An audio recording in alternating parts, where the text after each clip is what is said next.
حاسس كأني ضعيف مظلوم، حاسس كأني بقيت في نفسي ولا عارف ارتاح ابدا يوم. كل لما اقول بكره تحلو ولا حاجه كده تيجي بالساهل، القى الجراح جايالي في التو وعلى كتافي افضل شايل،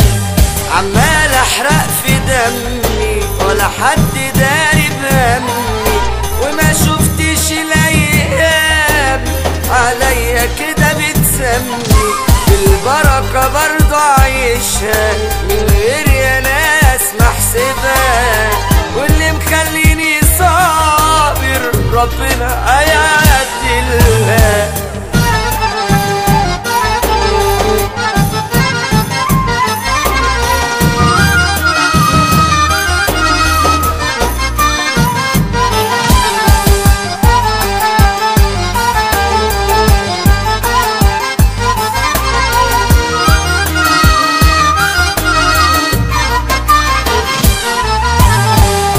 أعيش من غير أوجاعي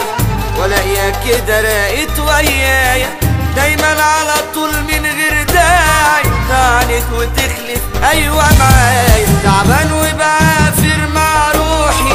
زي ما كنت داير وفي ساقية، ولا حاجة بشوفها إلا جروحي ولا حاجة بتفرح كده باقية، عمال أحرق في دمي ولا حد داري بهمي، وما شفتش الايام عليا كده بتسمي، بالبركه برضو عايشها من غير يا ناس محسبها، واللي مخليني صابر ربنا هيعدلها.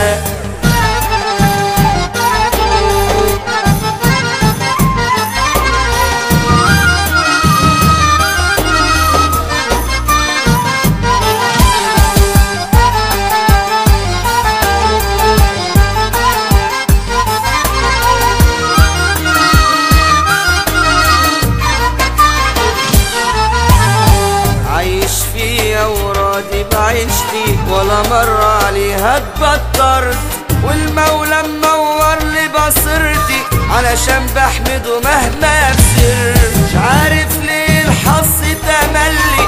يجي لعندي كده ويميل، لساعات ويايا كده بتقلي وما فيش علشان جميل، عمال احرق في دمي ولا حد داري بهمي، وما شفتش الايام عليا كده بتسمي، بالبركه برضو عايشها من غير يا ناس محسبها، واللي مخليني صابر ربنا هيعدلها.